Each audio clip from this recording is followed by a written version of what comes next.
주 여호와의 말씀이니라. 보라, 날이 이를지라 내가 기근을 땅에 보내리니 양식이 없어 주림이 아니며 물이 없어 가람이 아니요 여호와의 말씀을 듣지 못한 기갈이라.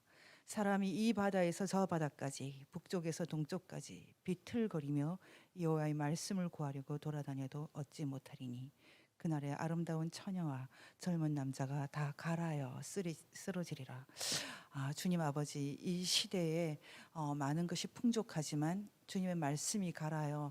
많은 젊은이들이 쓰러지고 있습니다. 주님 아버지, 이 시대에 희망이 없어 쓰러지고 있는 이 시대 젊은이들에게 새로운 생명과 새로운 희망 부어주실 것을 간절히 기대하고 믿습니다.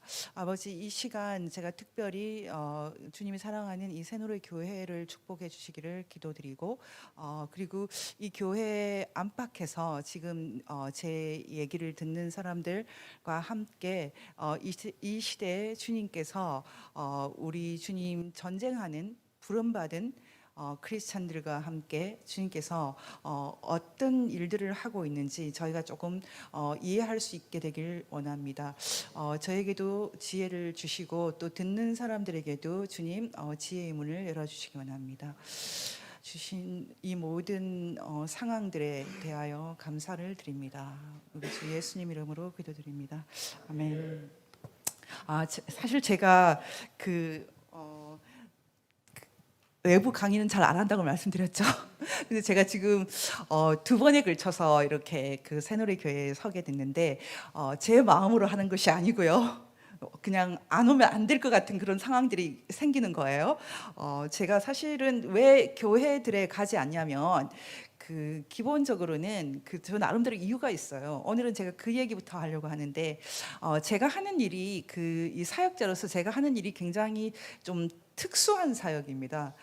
일종의 통역사라고 생각하시면 됩니다. 통역사. 근데 그 통역사는 영어를 한국어로 통역하거나 이런 것이 아니고요.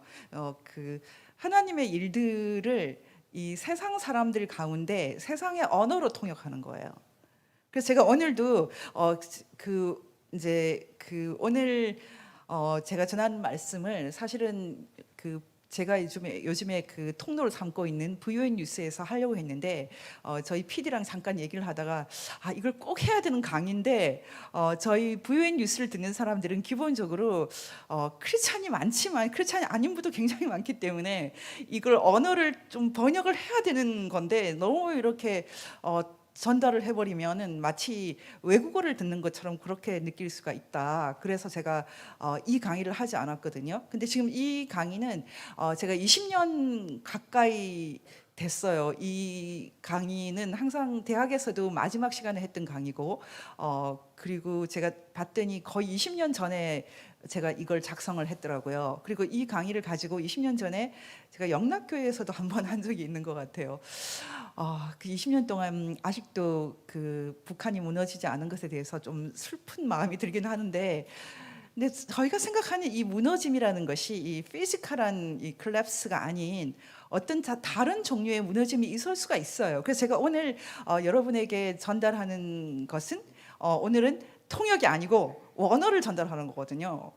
그래서 제가 되게 긴장이 돼서 오늘 목사님을 미리 면담을 하지 않고 그냥 왔어요. 그리고 밥도 안 먹고 지난번에 제가 이제 유대 기독교 전통에 대해서 했는데 사실은 그 강의도 이 새노래 교회 말고도 굉장히 많이 들었어요. 그리고 일반 그냥 크리스찬이 아닌 사람들도 많이 듣고. 근데 오늘 이 강의는 조금 더 달라요. 그래서 저는 오늘 이 강의를 하는 것이 개인적으로는 너무 두려워요. 그래서 제가 미리 여러분들에게 이렇게 좀 토를 다하는 것은 뭐냐면은 오늘은 그냥 말씀만 갖고 얘기하거든요. 근데 여러분도 모두 다 하나님과 개인의 어떤 만남이 있을 거예요. 근데 이런 게 있어요. 여러분이 탁구를 쳐보면요, 이렇게 탁구를 이렇게 치면은 잘하는 사람하고 치면 갑자기 제가 잘하게 되잖아요. 잘하게 되잖아요. 근데 잘하는 사람 입장에서 보면 못하는 사람하고 하면 못하게 되는 거잖아요. 좀 입장을 바꿔보면 그래요. 약간 이런 이 하나님의 나라를 우리가 이제 누릴 때도 사실은 이 말씀을 이렇게 나눌 수 있는 정도가 정해지거든요. 그래서 이게 못하는 사람하고 하면 못해지는 것처럼, 또는 잘하는 사람하고 하면 잘해지는 것처럼, 이런 이 상대를 보면은 잘 아시겠지만, 저는 그래서 항상 제가 어떤 얘기를 전할 때 그 제 얘기를 듣는 사람들의 그 오디언스를 먼저 보고 분석을 먼저 하고 이렇게 딱 정하거든요. 근데 제가 그 제 기억으로 2012년인가 그때 11년 인 것 같아요. 온누리 교회에서 제가 말씀을 전하면서 오늘이 마지막입니다 이렇게 얘기를 했던 것 같거든요. 그래서 10년 이상 거의 교회에서 말씀을 전한 적이 없어요. 그 이유는 뭐냐면, 제가 그때 그 온누리 교회 그 사랑성전, 큰 성전에서 말씀을 전하는데, 그 얘기가 너무, 아마 지금 다시 그 테이프를 들어보시면 놀라실 거예요. 너무 엄청난 얘기들이 나갔기 때문에 나중에 그 방송을 올리지도 않더라고요. 그래서 제가 이게 지금 아직 상황이 안 되는구나라는 생각이 들어서 제가 그날부로 교회 사역을 안 한다 그렇게 생각을 하고, 그 다음에는 그 가능하면은 이렇게 그 공개적인 대중 강연을 안 한다고 생각을 했는데, 탄핵 시대에 이제 접어들면서 할 수 없이 제가 다시 세상에 얼굴을 드러내면서 이제 그 유튜브라는 매체를 통해서 이렇게 말하게 됐어요. 그래서 제가 이제 그 뒤에는 그 VN 뉴스를 통해서 얘기를 할 때는 그렇게 생각을 했어요. 지금은 오디언스를 전혀 신경 쓰지 않고, 제가 가장 잘하는 사람이라고 했을 때 가장 잘하는 사람이 듣는 거, 가장 높은 수준이다. 가장 높은 수준의 오디언스를 생각하겠다. 그래서 내 지금 강의를 듣는 사람이 뭐 대통령이나 국정원장이나 뭐 이 정도 한 10명밖에 안 돼도 된다. 이렇게 생각하면서 말하기 시작했거든요. 그래서 사람들이 왜 저희 매체를 왜 사람들이 이렇게 대중적으로 많이 듣지 않느냐라고 얘기를 많이 물어보는데, 그건 제가 많이 들을 수 있는 강의를 안 하기 때문이죠. 기본적으로. 그런데 중요한 사람이 듣게 하는 거죠. 중요한 사람이. 그런 면에서 저는 굉장히 성공적으로 그 운영을 해왔다고 생각하는데, 그럼에도 불구하고 오늘은 그 VN 뉴스, 보이스 오브 디 MPK, 한국의 새로운 패러다임을 여는 목소리, 그 VN 뉴스 갖고도 안 되는 얘기를 전달하던 거예요. 그래서 제가 이제 이 말씀을 미리 드리는 이유는, 저는 제도적으로, 교회 제도적으로 제가 오늘 드리는 말씀이 어느 정도 허용되는지는 모르겠어요. 우리가 어떤 이제 얘기는 그 목사님의 어떤 권위를 좀 필터를 해서 들어야 되는 얘기들이 있지 않습니까? 근데 저는 그래서 오늘은 그냥 긴 큐티라고 생각하시라고 말씀드리려고 해요. 제가 어떤 말씀을 드리고 그것에 대해서 아주 개인적인 해석을 내리는 거다. 그래서 이렇게 신학적으로 좀 이게 오류가 있다 하더라도 받아주시고, 그리고 저는 기본적으로는 오랫동안 그 북한 문제를 다루는 사역자로서 하나님과 저의 만남이에요. 그 만남의 어떤, 하나님과 저희가 만났던 어떤 그런 것을 좀 얘기해 주는 거예요. 주님과 이렇게 만나서 이런 얘기를 나눴어. 하나님도 저한테 수준을 봐가면서 얘기하겠죠. 여기 계신 우리 그 목사님께 해주는 수준과 저한테 해주는 수준이 다르겠지만, 어쨌든 제가 지금 오늘 전달하는 것은 그 하나님의 어떻게 보면 프로포스입니다. 예언적인 말씀들이에요. 제가 오늘의 교회에서 그 너무나 놀라운 얘기를 했던 기억이 나거든요. 그때 그런 얘기를 했던 기억이 나요. 지금 말해도 너무 놀랄 것 같은데, 기억이 나는 것은 그 당시에는 민주노동당의 이정희 대표가 상당히 힘이 있을 때거든요. 기가 이제 징계에 들어간다는 식으로 얘기한 것 같아요. 어쨌든 그런 일이 있었어요. 그래서 제가 지금은 다 말씀드리고 싶지 않은데, 제가 아까 말씀드린 것처럼 하나님의 통치자로서의 하나님, 통치자로서의 하나님이 이 세상을 다스린다라는 것에 대해서 사람들이 별로 믿고 싶어하지 않고 그냥 교회만 다스린다, 종교적인 거다, 이렇게만 얘기하고 싶은데, 저는 예전에 솔로몬이 성전을 지어놓고 그렇게 기도를 했죠. 하나님, 이렇게 제가 뭐 멋지게 좀 지었지만은 이 성전은 이 성전에만 주님이 계시는 건 아니잖아요. 그래도 여기 꼭 오셔야 돼요. 제가 성경을 약간 이런 식으로 좀 풀어서 말합니다. 이런 식으로 기도를 하잖아요. 솔로몬의 기도가 굉장히 절실하잖아요. 우리가 생각할 때는 하나님 마치 솔로몬의 성전에서만 그냥 주상창 있을 것 같은데, 솔로몬은 하나님께서 이 성전에 안 오실까 봐 기도하시잖아요. 여기만 계시는 거 아닌 거 아는데요. 이렇게 기도하잖아요. 그것처럼 하나님은 온 세상의 하나님이라는 것을 심지어 크리스찬들도 별로 그렇게 실감을 못해요. 지금 예를 들어서 그런 얘기 하지 않습니까? 종교적인 교회에서 정치 얘기하지 마라. 사실 그 얘기 굉장히 웃긴 얘기거든요. 다스린다. 정치라는 건 다스린다라는 거고, 다스린다라는 것은 정사죠, 정치죠. 그리고 하나님은 다스리시는 분이죠, 룰러죠, 통치자죠. 교회에서 하는 얘기가 다 정치 얘기인데 왜 정치적인 얘기 하지 마라. 그것은 어떤 권력 싸움에 휘말려 있는 경우를 말하는 거죠. 저는 제가 지금 드리는 말씀은 어떤 권력 싸움에 휘말려 있는 그런 의미에서 정치 개념은 아니에요. 하지만 저는 지금 최근에도 아주 심각한 이제 강의들을 하기 시작했거든요. 저는 그런 생각을 좀 갖고 있어요. 요즘에 제가 하는 강의들을 보시는 분도 있겠지만, 저는 지금 일종의 불판을 가는 일을 하고 있거든요. 우리가 지금까지 대한민국에서 맛있게 고기를 막 구워서 먹었죠. 지글지글 지금 우리 대통령도 고기 잘 구우시는 것 같더라고요. 근데 와, 고기 잘 굽네. 막 맛있게 같이 먹고 박수 막 치는데, 안 돼, 불판 갈아야 돼. 그럼 짜증나잖아요. 지금도 괜찮은데? 아니야, 조금 더 있으면 탈 거야. 빨리 갈아야 된다니까.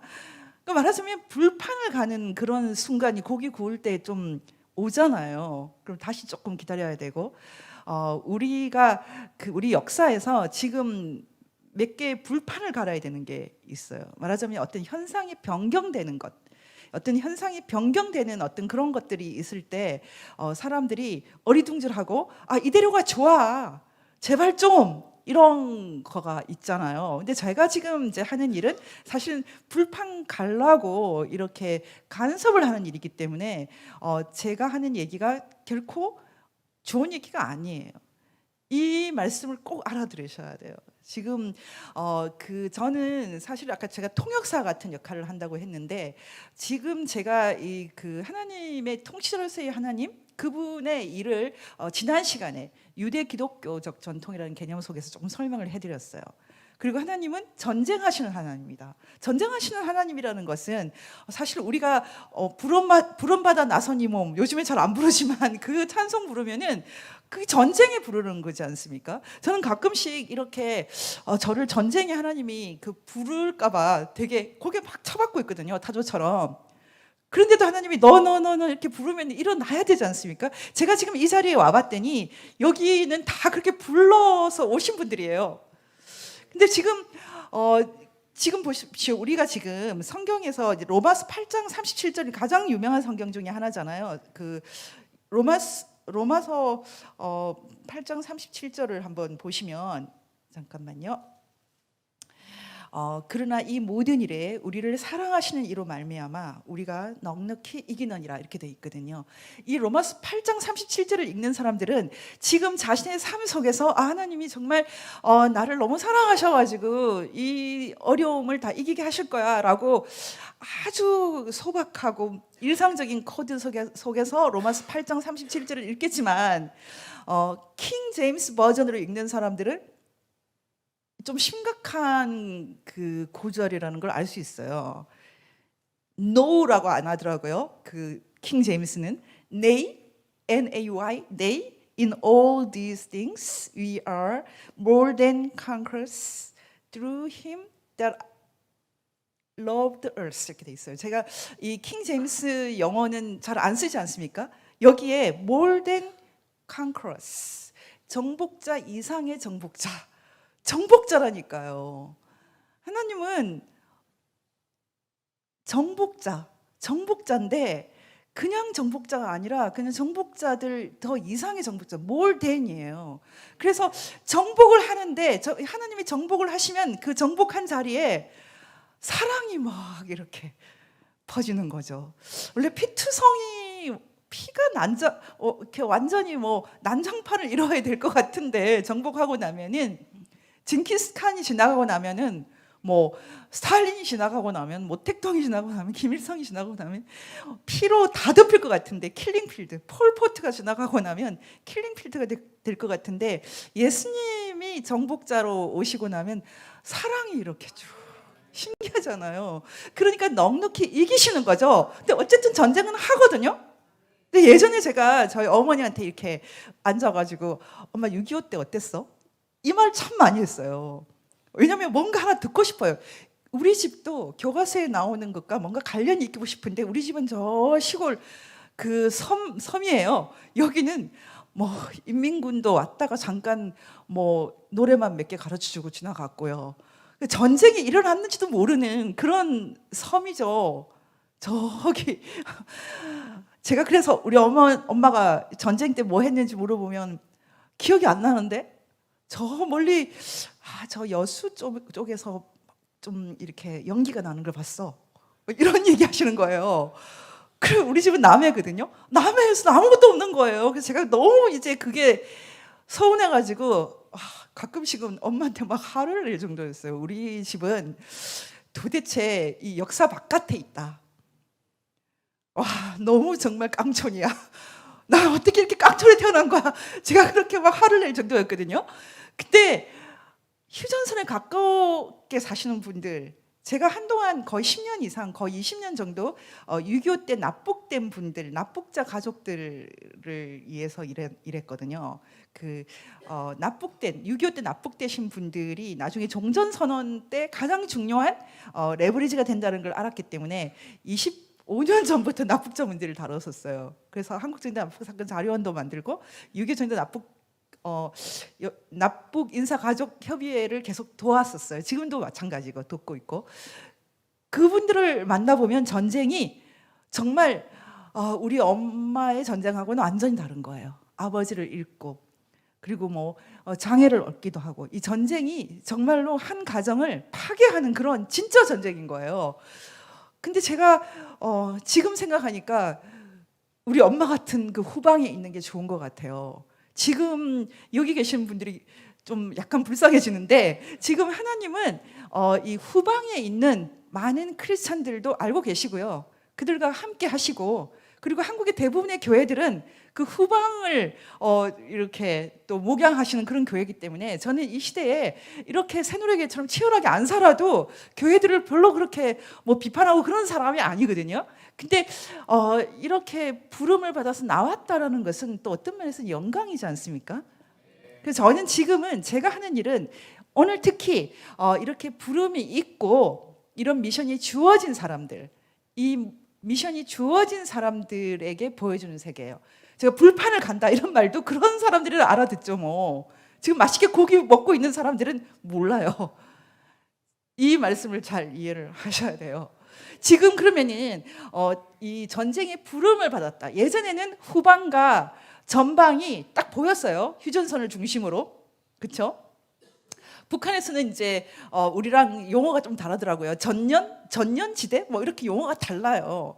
우리는 이제 휴전선 그 부근으로 가면 말하자면 지금 긴장이 있지만, 요즘에는 이렇게 제가 전쟁 얘기할 때는 이 전쟁이 이렇게 지리적으로 이렇게 딱 보이면 좋겠는데 그게 아니에요.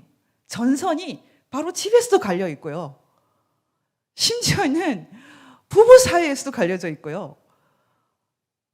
옆 동네, 뭐 나라들, 전선이 너무너무 다양하고, 사실 저는 솔직히 고백하면 저 자신도 항상 제 몸이 전장터라고 느낄 정도거든요. 그리고 제가 좀 괜찮을 때도 있고 좀 이상할 때도 있고 그래요. 그래서 제가 지금 생각할 때는 심지어는 그때 제가 그 온누리 교회에서 2012년인가에 강연을 할 때 그런 말을 했거든요.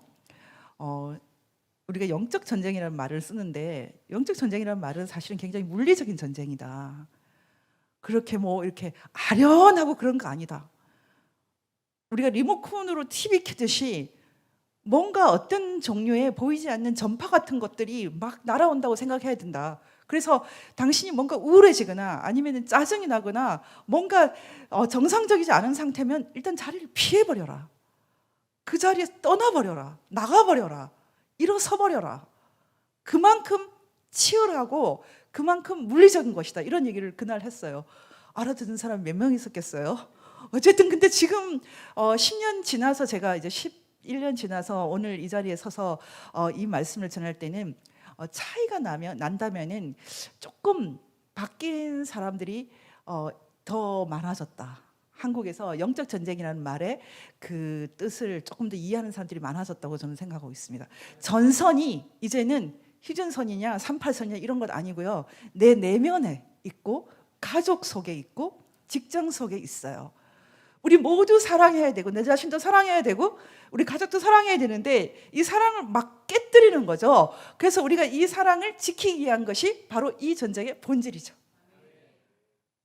이 전쟁의 본질은 사랑을 지키는 것입니다. 저는 지금 이제 제가 이 말씀을 드리고 그리고 하나님이 하시는 이 전쟁은 결국 사랑을 향한 전쟁이라고 하는 이 말씀을 이해하시고 제가 지난번에 했던 유대 기독교 전통이라는 말을 이해하시는 분은 이제 새로운 시각으로 이 국제 정치를 다 보게 됩니다. 지금 왜 그리스에 가서 일을 하게 되나? 왜 지금 저도 곧 떠납니다. 근데 왜 지금 우리가 이스라엘로 가나? 이런 것들이 다 이제 이해가 되기 시작을 할 거예요. 제가 이제 제 강의를 들으시는 분도 있고 안 들으시는 분도 있겠지만 지금 이제 일본 관련돼서도 굉장히 치열한 전쟁이 있지 않습니까? 지금 이것도 사실은 완전한 영적 전쟁이거든요. 근데 일본 학자들하고 한번 얘기를 하는데 이런 말을 한번 하더라고요.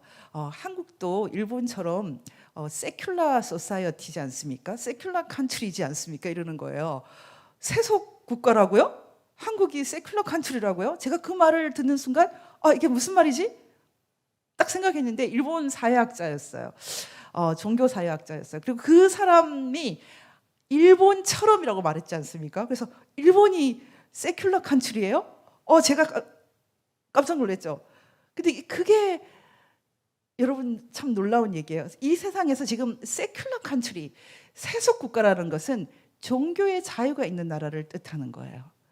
그래서 말이 세속 국가지 사실 알고 보면은 기독교 국가예요. 예수님이 정복한 국가예요. 너무 놀라운 거죠. 그래서 메가더 아주 탁월한 크리스찬이었던 이 메가더 장군한테 그 2차 대전 전후 처리를 하기 위해서 일본 천황이 히로히토 천황이 찾아와서 제가요 사실은요 신이 아니거든요. 이렇게 고백을 했을 때 그럼 그걸 밖에 나가서 말하세요 라고 했거든요. 그래서 1946년 1월 1일에 아카사카에서 저 신 아닙니다 이렇게 말을 하지 않았습니까? 그날 이후로 일본은 다른 나라로 바뀌어버려요. 그게 진짜 비밀 중에 하나입니다. 헌법은 그 다음 해에 바꿨지만 헌법은 1947년에 바꿨지만 일본이란 나라는 1946년에 영적으로 다른 나라가 돼요. 세큘러 컨트리, 신이 다스리는 나라가 아니라 세큘러 컨트리? 세큘러 컨트리가 사실 알고 보면 예수님이 다스리는 나라죠. 그리고 그것을 규범어로 하나의 코드로 만든 것이 일본 헌법이에요. 그래서 일본 사람들 중에 이것을 받아들이기 어려운 사람들은 지금도 소위 메가더 헌법이라고 말하는 헌법 구조 때문에 아주 몸서리를 치거든요. 천황의 파워, 권력을 제거해버린 그런 헌법이죠. 그래서 지금 일본 전후에 대한 이해가 없는 사람은 지금 왜 지금 좌파들이 중국은 가만히 있고 일본만 갖고 저렇게 하는지 알 수가 있습니다. 죄송합니다. 제가 알레르기가 좀 있어가지고요. 그리고 지금 이제 제가 한 가지를 말씀드렸어요. 그러면은 중국은 왜 가만히 있느냐, 좌익들이.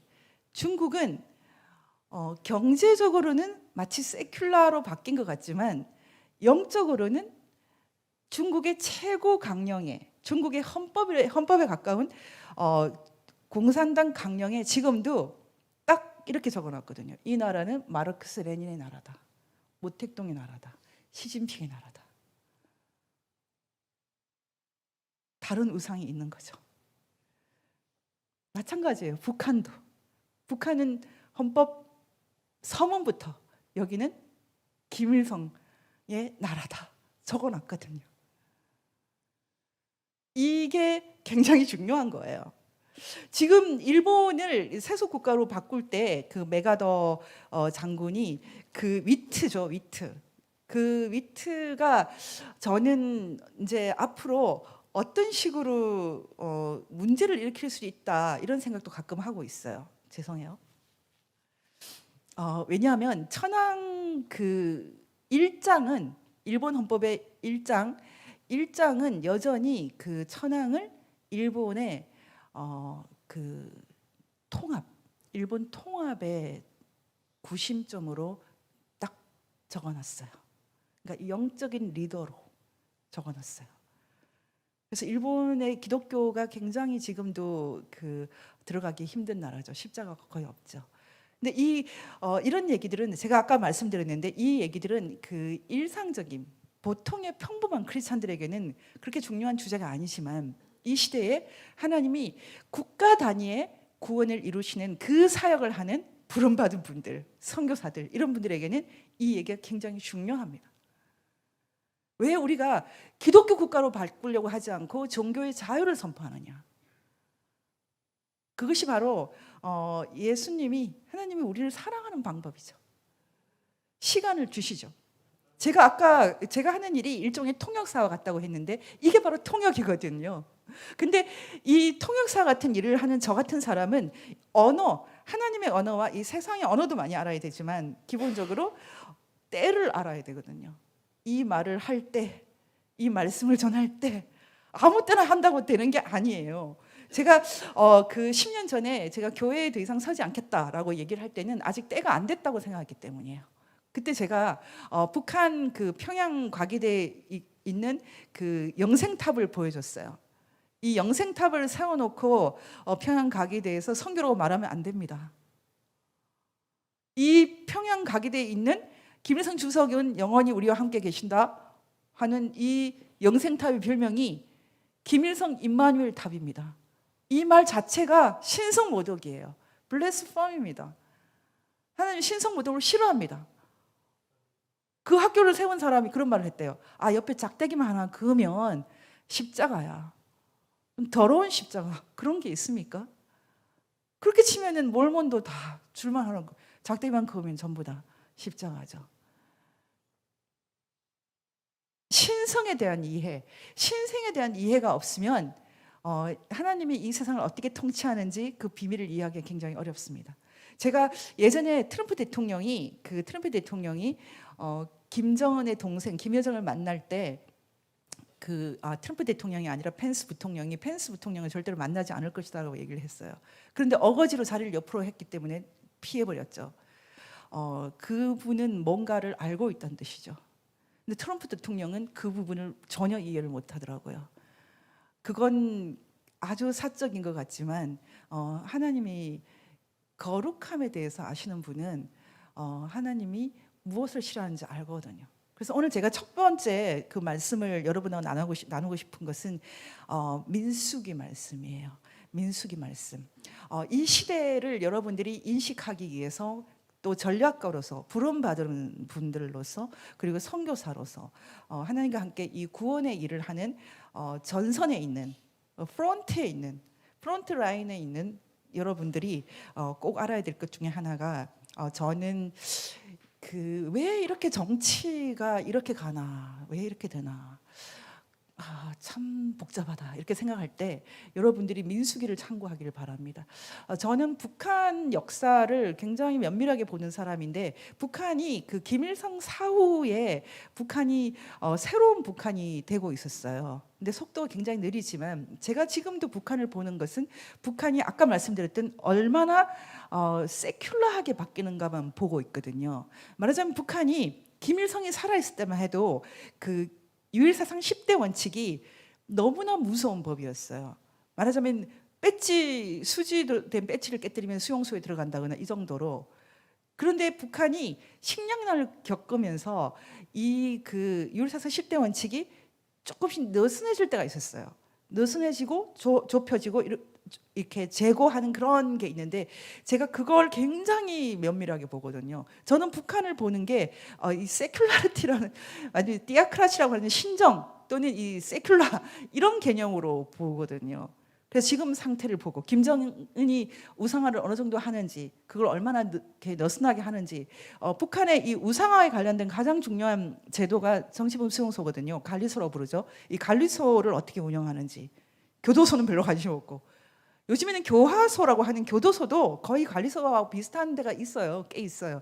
정거리 같은데 그런데 그럼에도 불구하고 진짜 관리소 요덕이라든지 개천이라든지 뭐 하성이라든지 아니면은 청진의 수성이라든지 이런 것들을 어떻게 운영하는지를 저는 제일 많이 열심히 보고 있거든요. 그러니까 말하자면 북한이 김일성 사후에 좀 다른 역사가 쓰여지고 있는 걸 제가 보고는 있어요. 근데 그걸 속단하면 안 되지만 이건 제가 보는 방법인데 이것에 대해서는 지금 다 얘기할 수는 없어요. 만약에 한 번 더 기회가 나중에 오면은 제가 이건 따로 한 번 더 말씀드릴 텐데 일단 하나님이 북한을 어떻게 만들고 어떻게 바꿔 나가시는지에 대해서 우리가 그 언론을 통해서는 잘 알 수 없는 다른 비밀이 좀 있어요. 하나님이 그냥 계신 게 아니고요. 지금 수십 년 동안 그 통일이 될 수 있는 조건들을 만들어가는 그런 비밀들이 있어요. 아마 아시는 분은 많이 알 거예요. 김정은이 아무리 노력해도 절대로 자기 할아버지 수준으로는 못 들어가는 그 비밀을 자기도 알고 우리도 아는 거죠. 그건 주님이 하신 일입니다. 그래서 그런 개념들을 여러분들이 조금 보시면 언제가 통일의 때라는 걸 알 수 있는데 제가 이 민수기를 제일 먼저 보려고 하는 것은 만약에 이 말들이 제가 드리는 말씀들이 헷갈리면 민수기 12장과 20장을 꼭 참고하시라고 말씀드리고 싶어요. 민수기 12장은 한번 같이 보겠습니다. 민수기 시장 제가 시간이 많지 않기 때문에 제가 성경을 다 읽지 않고 성경에 나오는 것을 이렇게 요약적으로 설명을 해드릴 수도 있거든요. 그 민수기 12장 1절부터 11절까지를 보시면 이 내용은 이겁니다. 모세가 이디오피아 구스 여인 이디오피아지 않습니까? 이디오피아의 그 흑인 여성이죠. 지금도 그래서 이디오피아에 아직도 유대인들이 꽤 있죠. 그래서 이게 항상 음모론의 소재이기도 해요. 왜 하필이면 이디오피아에만 기근이 있는 것처럼 말을 하느냐? 그것은 식량을 장악하고 있는 유대인의 하나의 그 유대인들이 이디오피아를 이 전략적으로 지목하는 거다. 실제로 이디오피아를 많이 돕죠. 이 얘기 아시죠? 근데 그 원천이 여기에 있습니다. 그 처음 시작이 모세가 이디오피아 여자를 취했다라는 것. 구스가 이디오피아죠.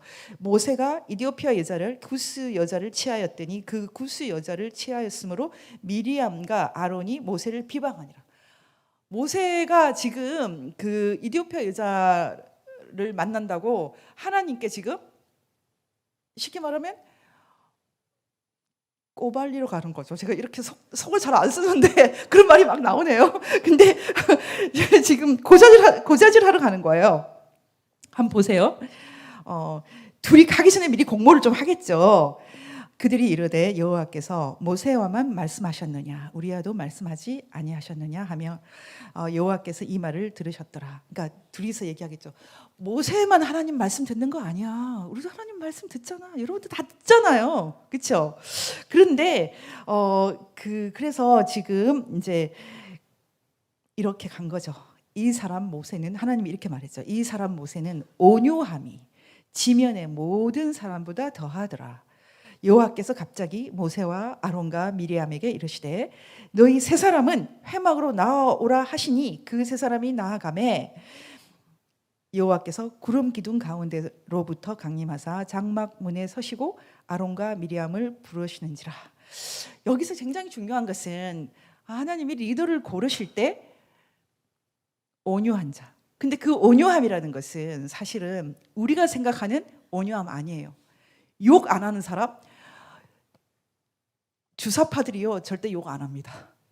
왜냐하면 주사파는 품성론이 중요해요. 모택동도 그렇게 가르치고요. 심지어는 김일성도 그렇게 가르쳐요. 뭐 뒤에서 욕 다 하지만 어쨌든 기본적으로 그 주석파 얼마 전에 리더가 인터뷰하는 걸 봤더니 자기는 평생 욕해 본 적 없다고 말했더라고요. 욕 안 하면 온유하고 그런 거 아니고요. 하나님 말하는 이 온유함이라는 것은 무엇일까요, 여러분? 기본적으로 참을성이겠죠. 그리고 많은 사람을 품는 거죠. 많은 사람. 기본적으로. 많은 사람을 품는 거. 그거 제가 제일 못하는 거예요. 근데 온유함이라는 것은 특별히 하나님 안에서 앞에서 겸손한 것이죠. 우상을 숭배하지 않는 것. 그냥 하나님만 줄고 따르고 참는 것. 그 온유한 자다. 모세가 제일 온유해. 니네는 벌써 지금 걔 모세 지금 흉보잖아. 동생이 좀 뭐 누구 데이트하면 안 돼? 그렇게는 안 하셨을 것 같은데 어쨌든 지금 상황을 봤더니 내가 그 리더로 택한 모세를 너희가 왜 이렇게 고자질을 하느냐라고 얘기를 하면서 굉장히 중요한 말씀을 하시죠. 저는 이게 참 신기하더라고요. 이렇게 말씀하세요.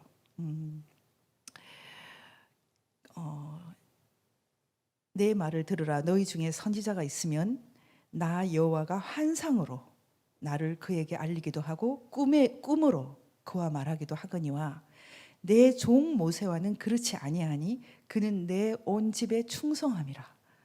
그와는 내가 대면하여 명백히 말하고 은밀한 말로 하지 아니하며 그는 또 여호와의 형상을 보거늘 너희가 어찌하여 내 종 모세 비방하기를 두려워하지 아니하느냐.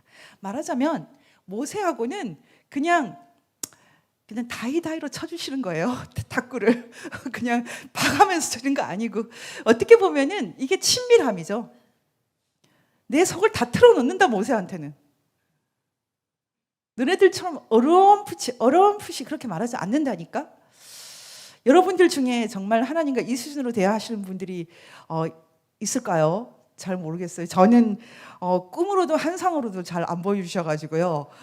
대충 하나님이 이렇게 말씀하셨을 거야 라고 하는 것은 사건이 다 터지고 나서 돌아보니 이런 것 같아. 그냥 그 정도 수준이에요, 저는. 근데 어쨌든 우리가 그래서 하나님이 택한 리더에 대해서, 지도자에 대해서, 그분이 지도자에 대해서 우리랑 같은 수준으로 안 본다는 게 굉장히 중요하거든요. 이게 정말 핵심적인 것입니다. 말하자면 이 민수기 12장은 리더를 택하신 하나님, 그분이 내 종은 내가 알아서 할게 라고 하시지 않습니까? 근데 그것이 교회뿐만 아니라 정치 영역에도 사실은 좀 통하는 얘기일 수 있어요. 저희가 어떤 경우에 폭정을 하는 리더가 하나님이 꼭 택하지 않은 사람도 물론 있지 않습니까? 그래서 저희가 분명히 저항할 수 있고 반대할 수 있지만 리더에 대해서는 좀 다른 차원을 갖고 볼 필요가 있어요. 그래서 저는 항상 어떻게 세워진 리더라도 그 사람의 개인적인 차원의 그 리더와 하나님의 대리자, 하나님이 통치를 하실 때 대리를 통해서 represent 대리하시기 때문에 대리자로서 하나님의 대리자로서 그 리더를 두 가지 얼굴을 항상 구분해 보려고 애를 씁니다. 제 습관이에요. 저 사람 저렇게 하는 건 자기 말인 것 같아. 아니면 저건 대리자인 것 같아. 저 정책은 그런 것 같아. 이런 식으로 항상 보는 게 좀 습관이 돼 있거든요. 그래서 대통령에 대해서 얘기할 때 제가 굉장히 조심해서 말해요. 어떤 대통령이라도. 그런 좀 습관이 있는데 그건 제가 이제 제 방식입니다. 민수기 12장을 보면서 하나님이 리더로 세운다는 것은 그냥 대강이 아니시고 주님이 그냥 속말을 털어놓기 쉬운 정말 온유한 사람이 있구나. 제가 이렇게 생각하는데 정말 중요한 것은 20장입니다. 20장 내용은 여러분 다 아시겠지만 사람들이 물 달라 고기 달라 하는 그 장면이에요. 그 민수기 영어로는 numbers, 숫자지 않습니까? 민수. 그냥 이렇게 1명, 2명, 3명 이렇게 숫자로 존재하는 이 사람들 이름도 없어요. 그래서 하나님 보시기에 그냥 민수, 백성의 수, 이 숫자로 존재하는 것 같은 이런 사람들이 사실은 한 사람 한 사람의 영혼이 전부 다 하나님의 관심이라는 것은 사실은 우리가 참 알기가 힘들죠. 근데 이 민수기 20장이 저한테는 굉장히 중요한 교훈인데요. 그건 뭐냐면 민수기의 별명이 그럼블링 북이거든요. 불평하는 책이에요. 그냥 웬만하면 계속 누가 뭐 모세한테 불평하든 아니면 하나님께 불평하든 계속 불평이에요. 불평인데 물을 달라고 하는 장면이에요. 여러분 다 이 장면은 유명하기 때문에 잘 아실 텐데요. 거기에서 이렇게 그 20장 제가 다 읽지 않겠습니다. 이렇게 되어 있습니다. 1절부터 제가 읽겠습니다. 모세가 그의 손을 들어 그의 지팡이로 반석을 2번 치니 물이 많이 솟아나오므로 회중과 그들의 짐승이 마시니라. 여호와께서 모세와 아론에게 이르시되 너희가 나를 믿지 아니하고 이스라엘 자손의 목전에서 내 거룩함을 나타내지 아니한 고로 너희는 이 회중을 내가 그들에게 준 땅으로 인도하여 드리지 못하리라 하시니라. 모세를 가나안에 안 보내주십니다. 저는 그래서 이 민수기 20장 아니 그 물 그냥 2번 쳤다고 이렇게까지 벌 주시는 건 너무 하시지 않아요? 지금 몇십 년을 고생해 40년을 헤맸는데 어떻게 리더가 제일 먼저 가서 딱 집 하나 지어야죠. 이렇게 생각하고 싶은데 너는 그냥 가나안 가기 전에 그냥 쉬어라. 너무 억울하지 않습니까? 근데 제가 그런데 이 민수기 20장을 보면서 굉장한 깨달음이 있어요. 이 국제 정치 아니면 한국 정치 아니면 교회를 볼 때 하나님께서 사실은 그 한 사람 한 사람 numbers 민수 회중들 한 사람 한 사람을 정말 우주같이 보시는구나. 그래서 물 2번 쳤다고 뭐 모세 아론은 벌 주시고 니네는 다 가. 우리가 뭐 한 게 있어요? 따라다닌 것밖에 없잖아요. 모세 따라다닌 것밖에 없는데 너네는 다 가나안 가라. 젖과 꿀이 흐르는 실제로 젖과 꿀이 흘렀을까요? 어쨌든 그 당시의 느낌으로 젖과 꿀이 흐르는 땅으로 우리는 다 갔죠. 그렇게 아끼시는 그 모세는 안 갔는데 저는 어떤 그 국제 정치 이론 아니면 어떤 사상도 민수기 20장과 같은 사상이 없어요. 세상에 인간이 만든 온갖 종류의 사상은 뭐 공산주의는 당연하고요. 그 외에도 온갖 칸트도 마찬가지고요. 아니면 뭐 플라톤도 마찬가지고 소크라테스도 마찬가지인데 결국 끝에 가보면은 대빵이 있어요. 엘리트가 있어요. 이데아를 인식하는 아주 뛰어난 철인이 있고요. 근데 그냥 물 달라 고기 달라 불평만 하고 수십 년을 모세만 줄줄 따라다니는 우리가 진짜 주인공이네. 사실은 이게 참 우리가 하나님의 마음을 아는 통로예요. 이 시각이 필요해요. 그래서 여러분들이 헷갈릴 때요. 정말 헷갈리면 사람들의 삶이 어떻게 되느냐. 그러니까 김일성이 만든 조선민주인민공화국과 이승만이 만든 대한민국을 딱 봤을 때 사람들이 어떻게 살고 있느냐. 사람들이 각자가 왕처럼 살고 있으면은 그게 맞는 거죠. 그렇지 않아요? 그냥 사람들의 삶을 보면은 그게 기준이에요. 다른 뭐 복잡한 설명이 필요가 없어요. 지금 우리가 이렇게 좋은 나라를 많이 망가뜨리고 있어요. 괜찮은 나라인데 이 나라를 너무나 미워하고 부정하고 하나님께서 세웠던 그 통치자들이 그 각 순간마다 나름 이유가 있는데 그것은 다 무시하고 알고 보면 그 권력 싸움 한가운데에서 어떤 한 권력자를 편드는 사건들 속에서 심지어 김일성의 돈도 받고 무리를 다 했는데 그런 것들이 전혀 부끄럽지도 않은 사람도 많죠. 저는 그걸 요즘에 가감하게 다 드러내고 있습니다. 때가 되어서. 하나님이 상당한 기간은 참아주시지만 일한 대로 갚아주시지만 때가 되면 다 또 정산을 하시지 않습니까?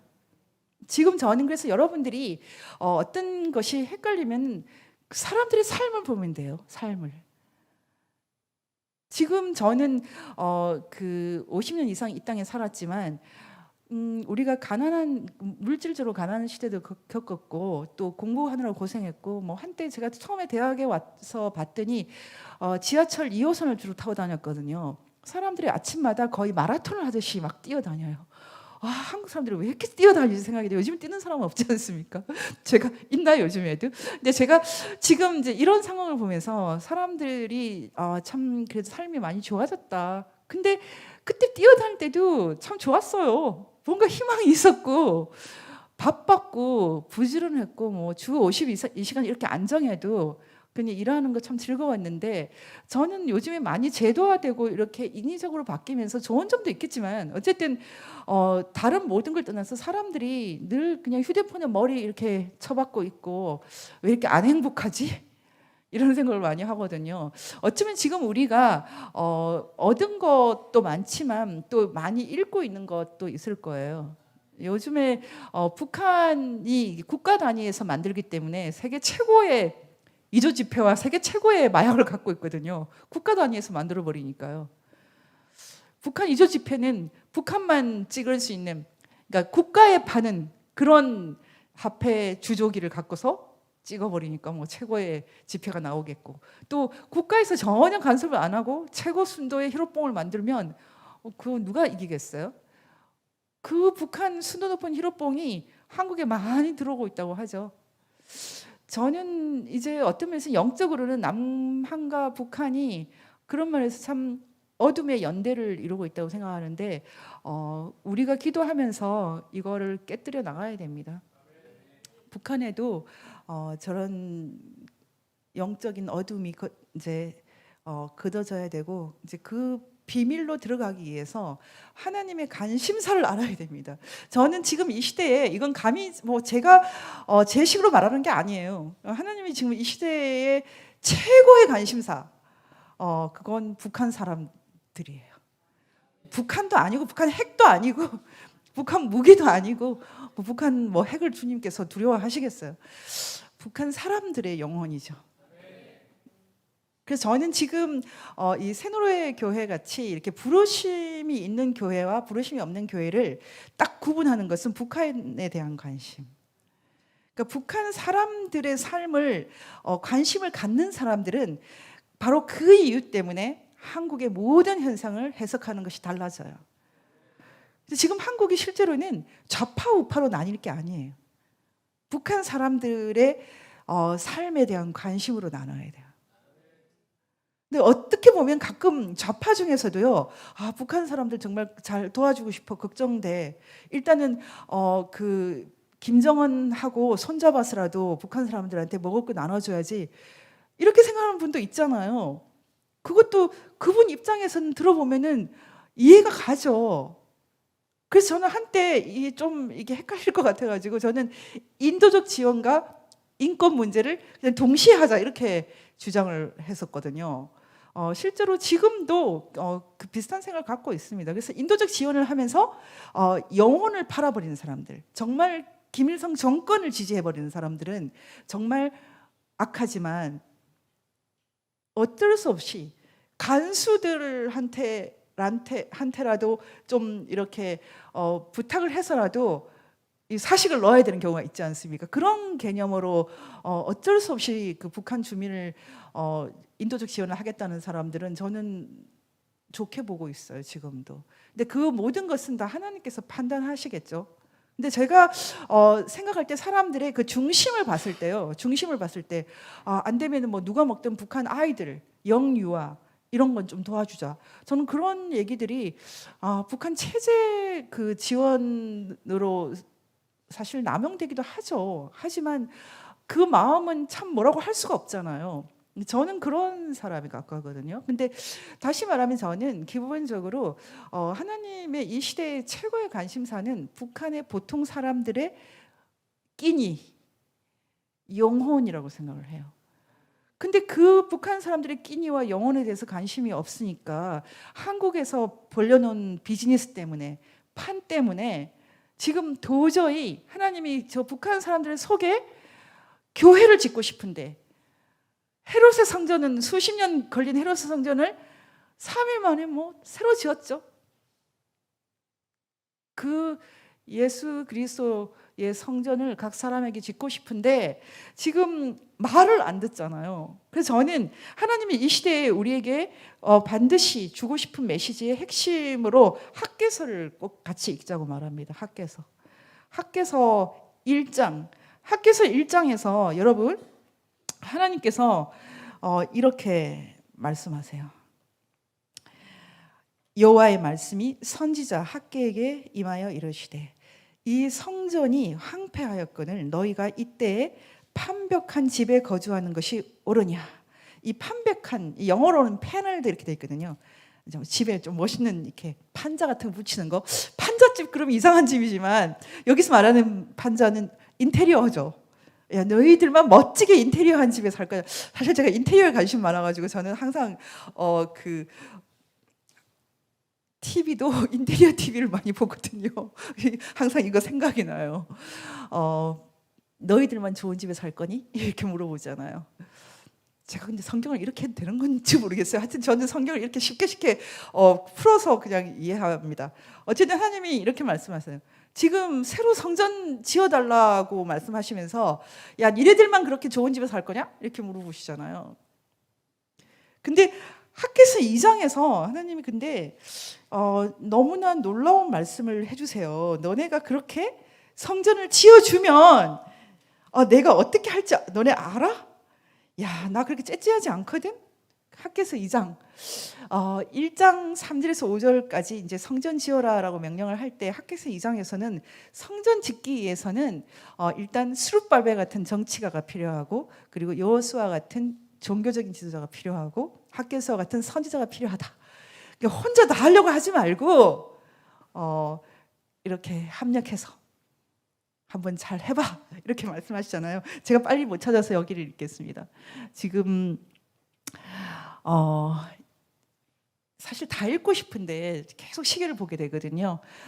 여기서 저는 6절을 좀 봤으면 좋겠습니다. 만군의 여호와가 이같이 말하노라. 조금 있으면 내가 하늘과 땅과 바다와 육지를 진동시킬 것이요 또한 모든 나라를 진동시킬 것이며 모든 나라에 보배가 이르리니.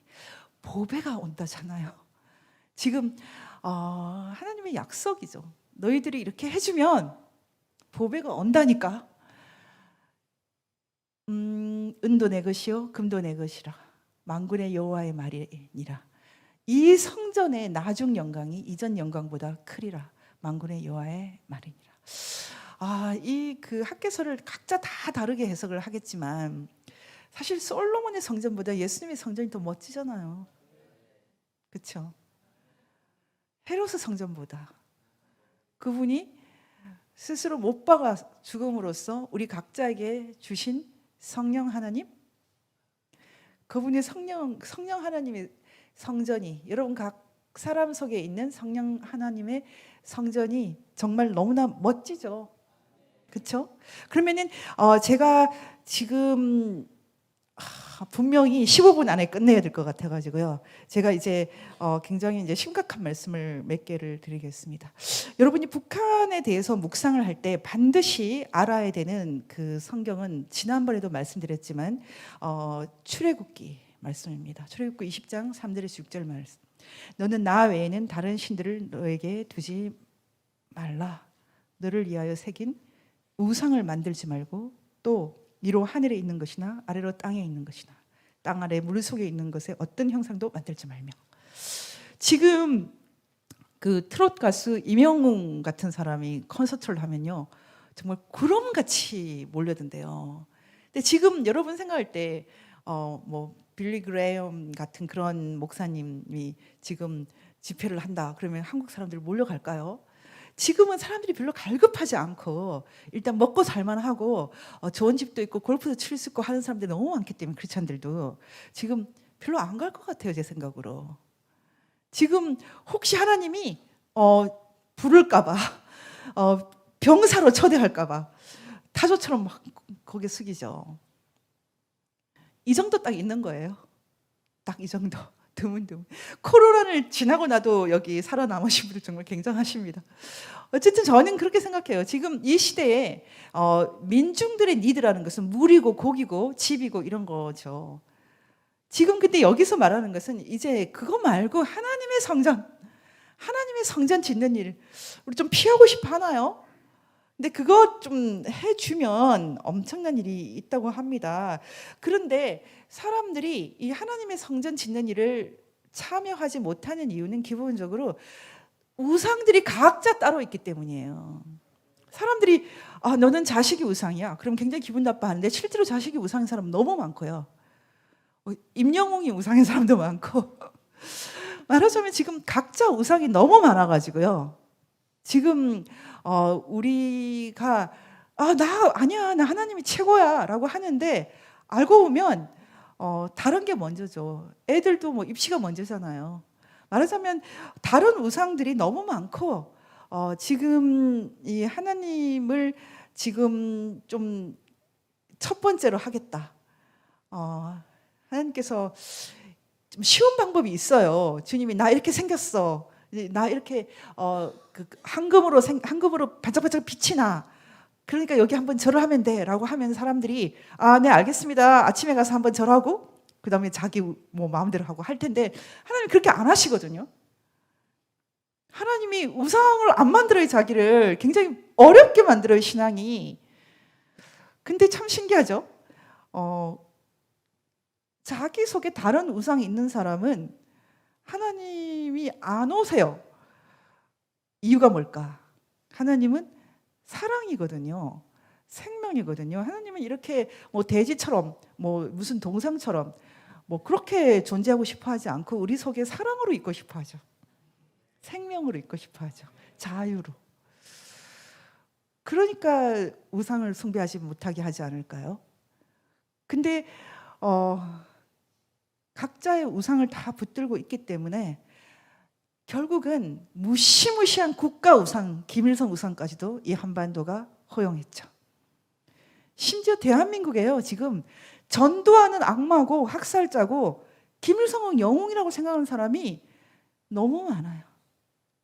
지도자 중에. 너무 많아요. 그들이 지금 지글지글 고기를 굽고 있어요.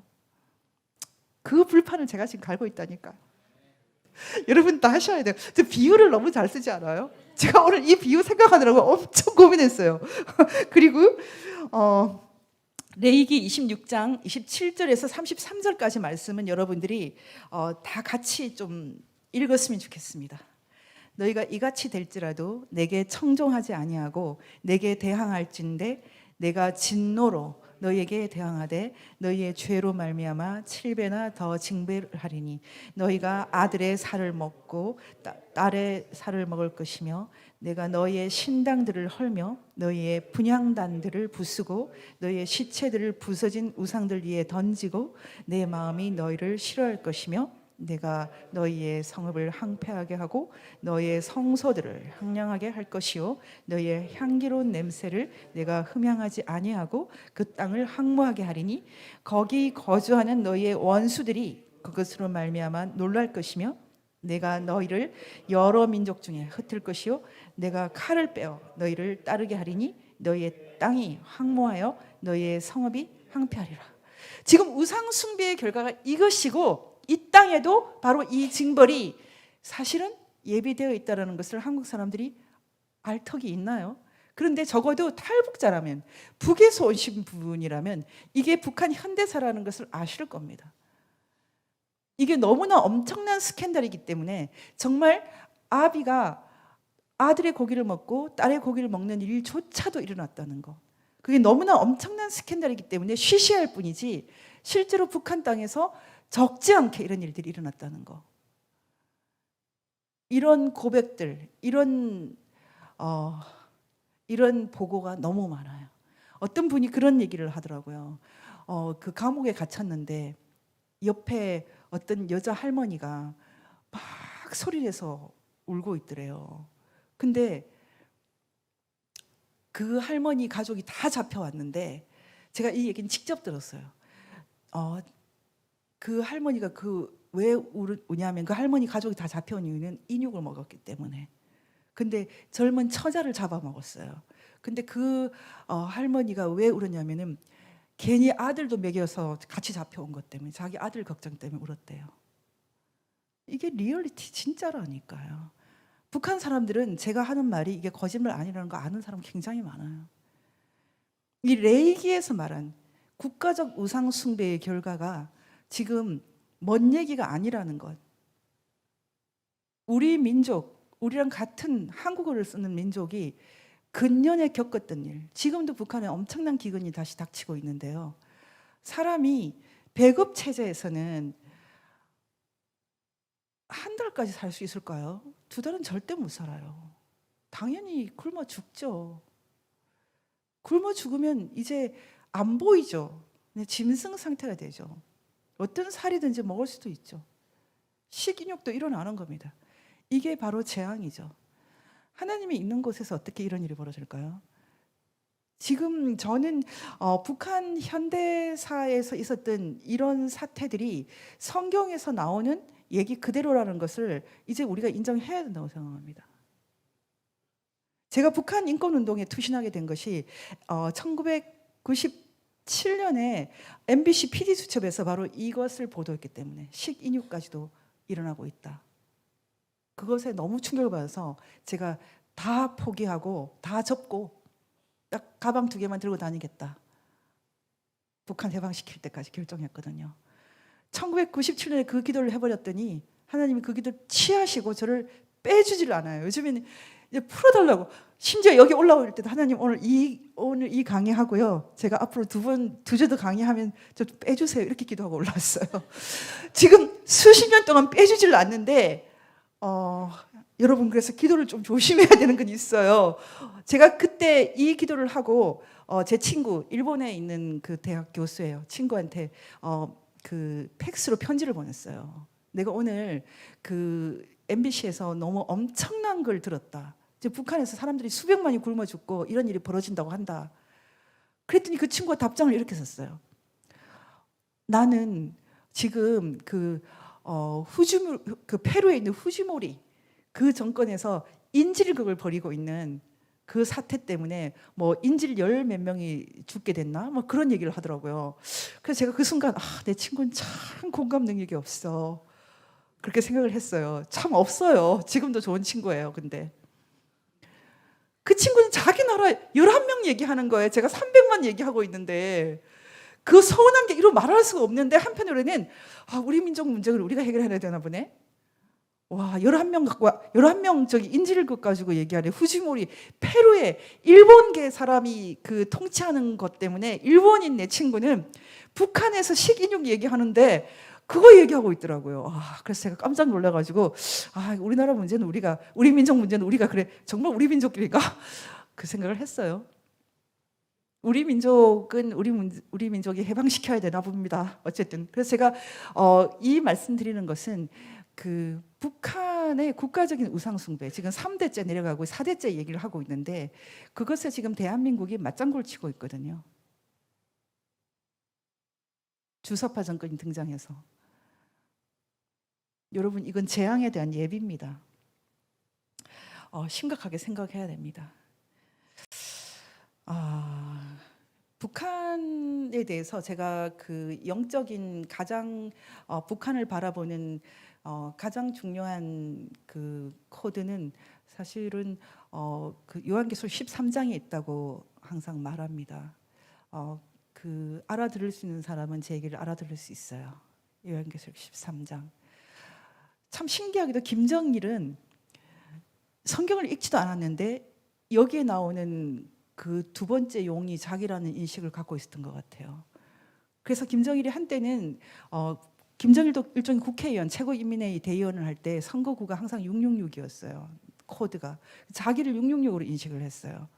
그래서 생일이 2월 16일이고 그것은 666을 3번 곱하면 216이 나온다고 그것을 굉장히 자랑하고 그랬어요. 노동신문에서 쓰고. 그래서 216이 들어가면 그 김정일 코드다 이렇게 되어 있어요. 요한계시록 13장을 상당히 그 자각적으로 인식하고 있었던 특이한 사람이에요. 근데 지금 저는 지금 처음에 제가 이 강의를 할 때는 이 요한계시록 13장을 상당히 실감나게 많은 얘기를 했는데 지금 13장 얘기를 잘 안 해요. 왜냐하면 저는 14장을 읽으라고 얘기를 많이 하고 있어요. 사실은 요즘에는. 그래서 제가 오늘 그 14장을 다시 에딩을 했어요. 덧붙여서 왔어요. 14장은 13장보다 훨씬 더 심각한 그 프로퍼시가 들어 있어요. 그래서 이 13장은 그 신천지 같은 이단에서는 아주 악용을 하고 있거든요. 14만 4천. 어떻게 하나님이 14만 4천만 구원합니까? 온 세상을 다 구원하기 원하시죠. 그 너무 터무니없는 이단인데 얼마나 심각하게 지금 그 이단이 풀려 있는지 몰라요. 14장을 여러분이 꼼꼼하게 보셔야 됩니다. 이 14장에서 특히 8절에서 굉장한 우리한테 교훈을 주는 그런 구절들이 있어요. 또 다른 천사 곧 둘째가 그 뒤를 따라 말하되 무너졌도다 무너졌도다 큰 성 바빌론이요 모든 나라에게 그 음행으로 말미암아 진노의 포도주를 먹이던 자로라 하더라. 또 다른 천사 곧 셋째가 그 뒤를 따라 큰 음성으로 이르되 만일 누구든지 짐승과 그의 우상에게 경배하고 이마에나 손에 표를 받으면 그도 하나님의 진노의 포도주를 마시리니 그 진노의 잔에 섞인 것이 없이 부은 포도주라. 거룩한 천사들 앞과 어린 양 앞에서 불과 유황으로 고난을 받으리니.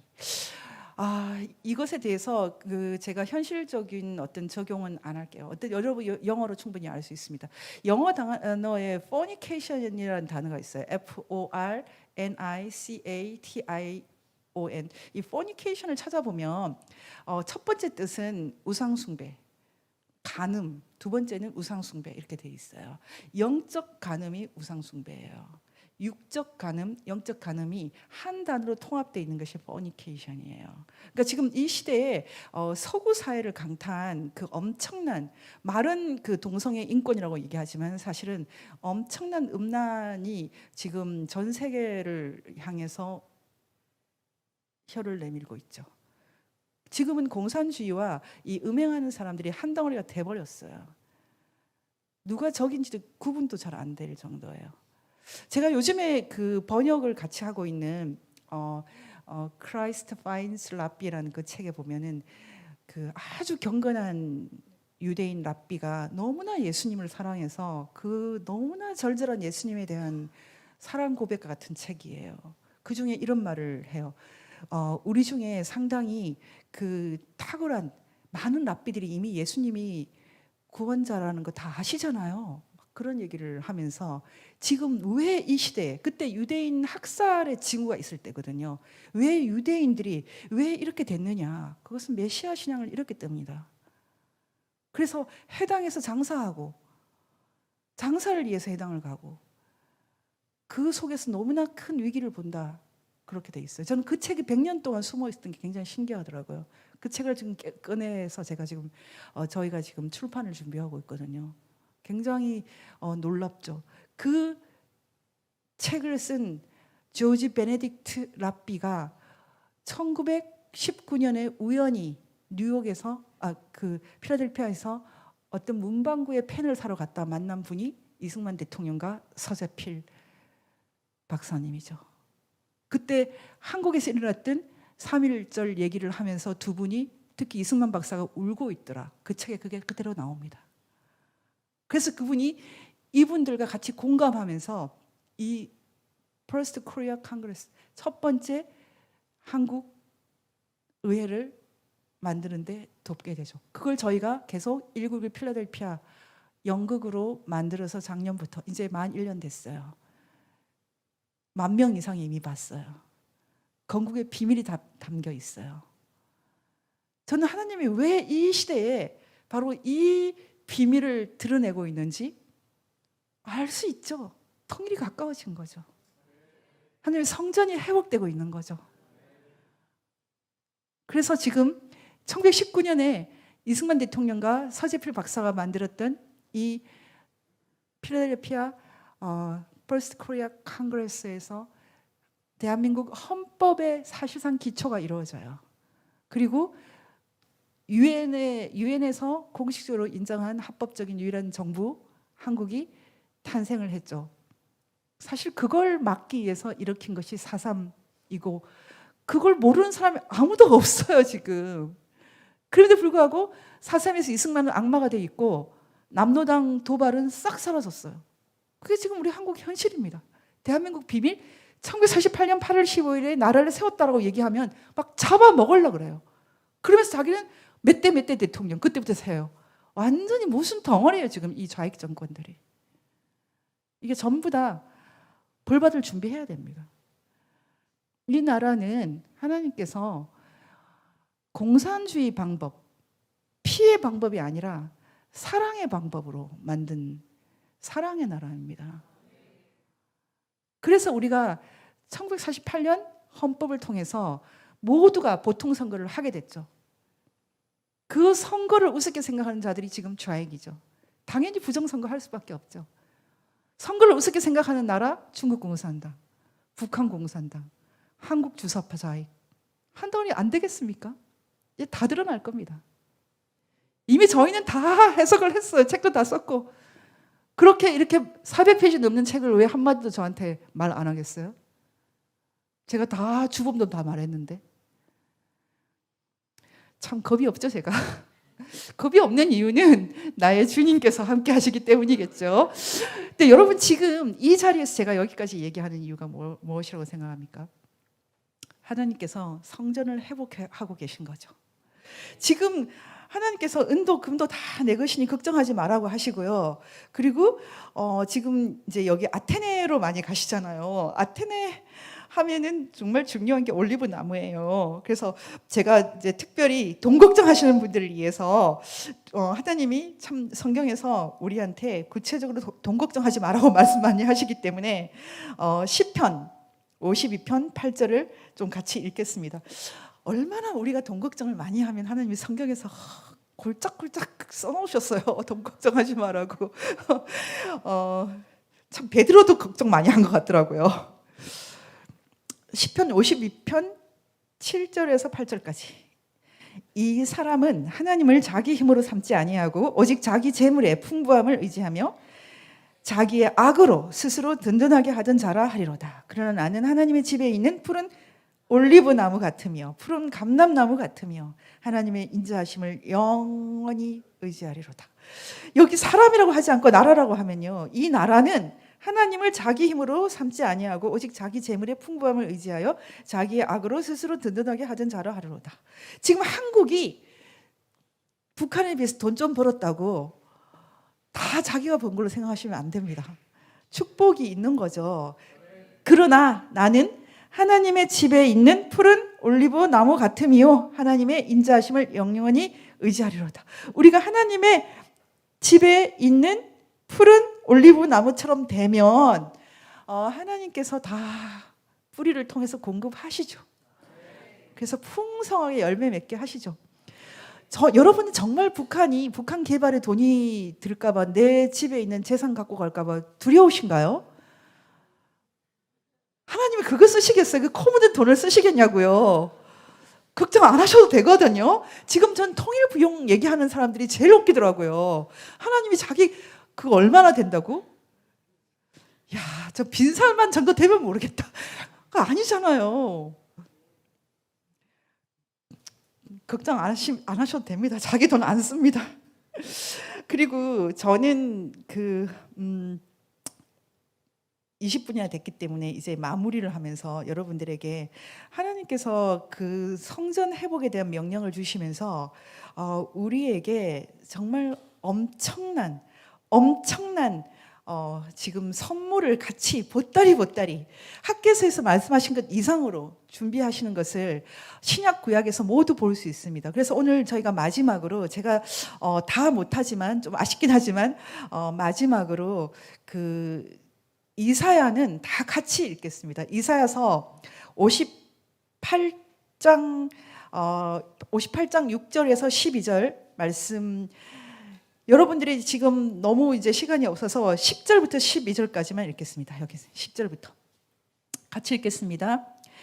줄인 자에게 내 심정 동하여 괴로워하는 자의 심정을 만족하게 하면 내 빛이 흑암 중에서 떠올라 내 어둠이 낮과 같이 될 것이며 여호와가 너를 항상 인도하여 메마른 곳에서도 내 영혼을 만족하게 하며 내 뼈를 견고하게 하리니 너는 물된 동상 같겠고 물이 끊어지지 아니하는 샘 같을 것이라.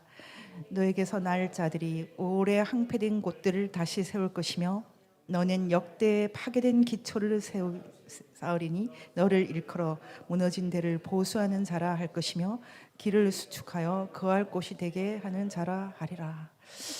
여기서 사실 제일 중요한 것은 사실 7절에 있는 표현이에요. 또 줄인 자에게 너의 양식을 나누어 주며 유리하는 빈민을 집에 들이며 헐벗은 자를 보면 입히며 또 내 고륙을 피하여 스스로 숨지 않은 것이 아니겠느냐. 지금 한국 사람들이 북한 사람들이 고륙이라는 거 알면서도 피해요. 이게 지금 복을 받을 수가 없어요. 지금 한국에 제가 여러 차례 말했지만 한국에서 일어나는 온갖 종류의 그 고통, 먹고 사는데도 사람들이 불행해서 어쩔 줄 모르는 이 고통은 전부 다 여기서 오는 겁니다. 북한 사람들에게 자유 줘야 되고 먹여야 됩니다. 지금 그것을 위해서 다 같이 공감을 해야 됩니다. 단 주사파식은 안 되죠. 주사파들은 그렇게 한다고 하지만 사실은 자기 권력을 유지하기 위해서요. 사실은 북한 체제를 유지하기 위해서 북한 체제가 좀 살아 있어야지 자기들 권력도 유지할 수 있다고 생각하기 때문에 아주 엉뚱한 행동들을 너무 많이 합니다. 있을 수 없어요. 우리식으로 해야 됩니다. 북한의 폭정이 끝나야 되고요. 북한의 우상이 끝나야 됩니다. 그 일도 해야 되고 그것을 하면서 그 틈새로 북한 사람들도 도와줘야 돼요. 사실 북한 사람 도와줄 필요도 없어요. 북한 사람들요, 자유 주면요 우리보다 더 잘해요. 제가 제 제자들 중에 탈북자 애들이 있었어요. 그 다른 애들하고 같이 있으면 야, 통일되면 너네들은 정말 큰일 나겠다. 얘네들이 한 10배는 더 생활력이 좋다라고 얘기를 했었거든요. 뭐 우리가 도와줄 필요 있습니까? 먹고 살 자유 주면 되죠. 근데 지금 이 폭정을 대한민국에서 계속해서 우리 좀 지금 갖고 있는 거, 그 알량한 거 좀 지키겠다고 계속해서 유지시켜주고 있기 때문에 지금 우리 다 망하게 생겼어요. 마지막으로 그 이사야서 61장 1절부터 4절까지 다 같이 읽겠습니다. 주 여호와의 영이 내게 내리셨으니 이는 여호와께서 내게 기름을 부어사 가난한 자에게 아름다운 소식을 전하게 하려 하심이라.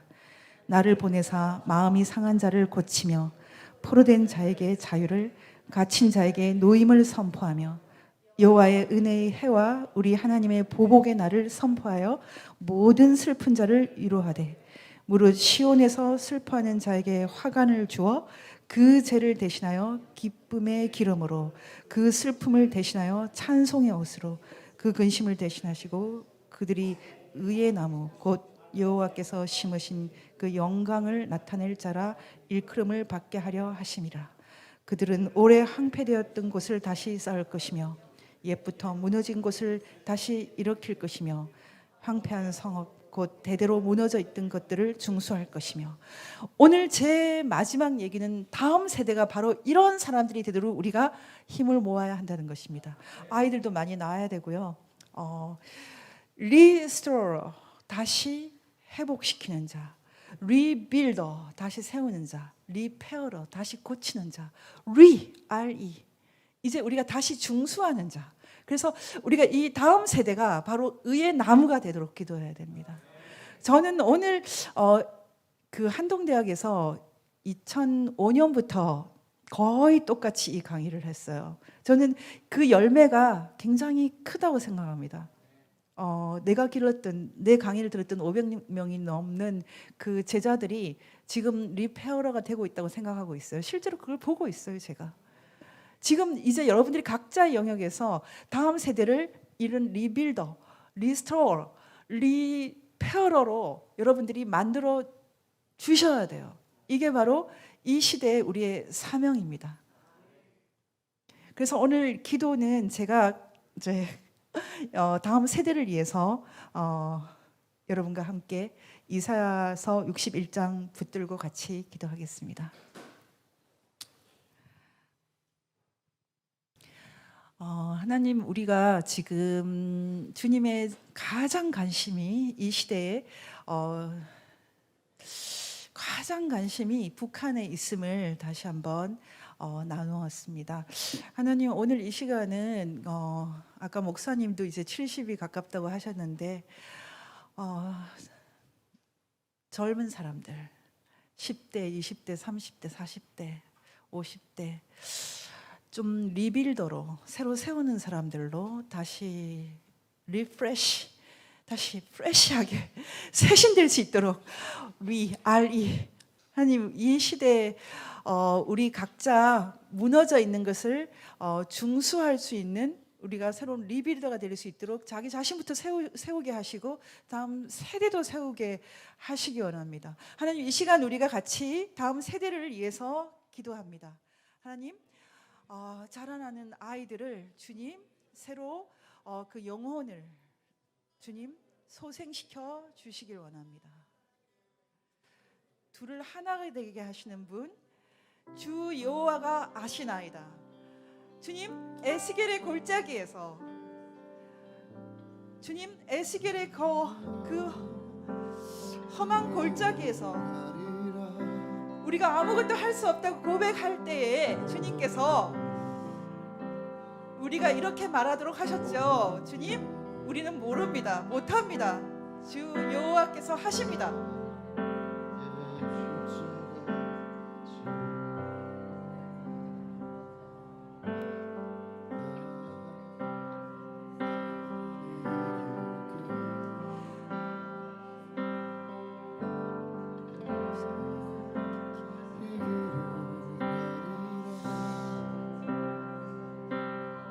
주님 아버지, 이 시대에 새로운 부흥을 주시기 원합니다. 리바이벌, 새로운 부흥을 주시기 원합니다.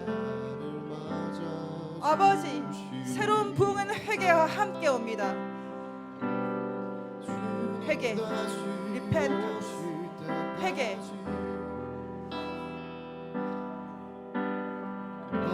주님 아버지, 새로운 부흥은 회개와 함께